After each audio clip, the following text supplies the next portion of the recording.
This is Dr.Patience not by two. Get to know how you can control unwanted pregnancies, how you can what you call birth control methods. You're going to get this during this section, but after watching, don't forget to leave that mark of subscription.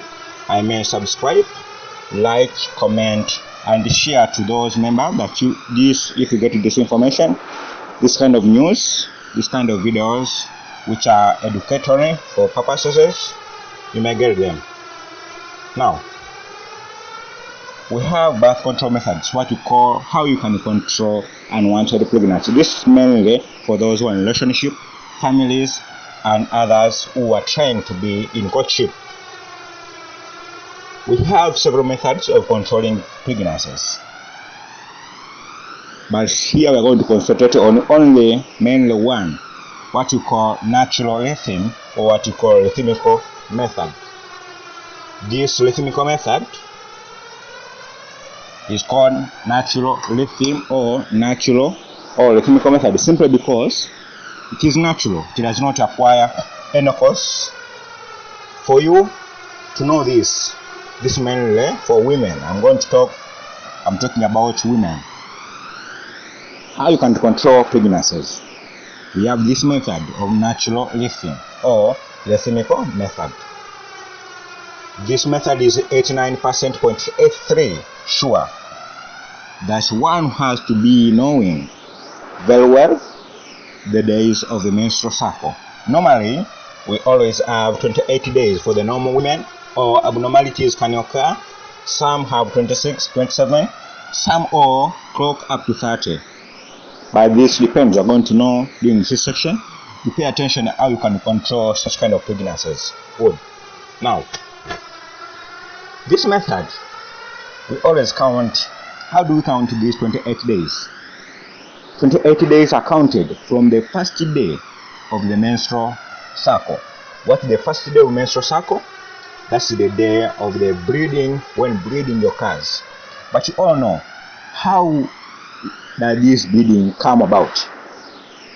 This bleeding, what you call menstrual period. Someone when is said to be in a period. In a period, it is always 5 days.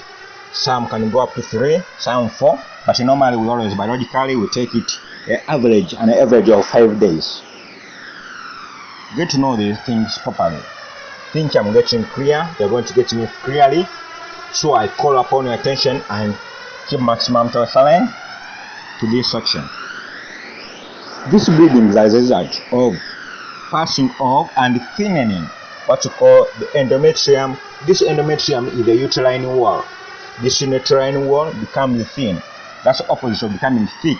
It is an opposite of being unfertilized. So when the egg the ovum is produced from, we all know that this period, graphene follicles, you know all that, such kind of biology. But here, I'm going to concentrate on mainly one. The egg, or what we call the ovum, is produced from the ovary into the oviduct, or what you call fallopian tube.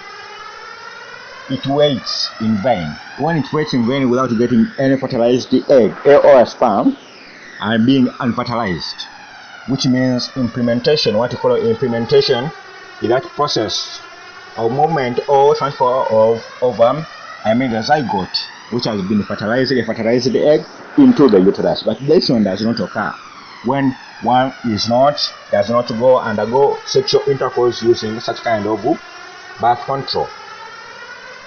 Now, when sexual intercourse does not occur or the ovum does not receive the sperm, what we all care about is one thing. We have the egg, or what we call the ovum, is not going to be fertilized. It's going to be that uterine wall going to shed. After shedding, some unwanted wanted cells are going to break up and die. They are going to be passed out through the vagina and through the cervix as blood, mucus, and other unwanted cells. That's the process what we call bleeding, or what we call a menstrual period, when someone is said to be in the menstrual period. Good. Now, this blood passes out through the cervix as a result of relaxation of the muscles. I mean the vagina. The vagina, you all know that is some muscular tube which produces mucus-like membrane. Mucus-like membrane has it is muscular tube, and it is always 7.5 or 7.5 centimeter of length. And you all know that uterus also is somehow wide and lying big to accommodate its zygote, something like we always take an average of 30 centimeters. Good. Now, after this blood shedding out from the first day of menstrual cycle, we are counting first day blood, second day blood, third day blood, fourth day blood, fifth day blood. That's what we call bleeding from the what we call menstrual period. Many people usually they always call it bleeding. Now the 50 days of the menstrual period are done.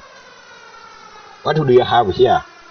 We always have an expression, or we always have count from the first day of menstrual cycle up to the 50th day. That's bleeding. I think we are clear. We are clear on that point. But the 50th day, there is no bleeding, which means we have other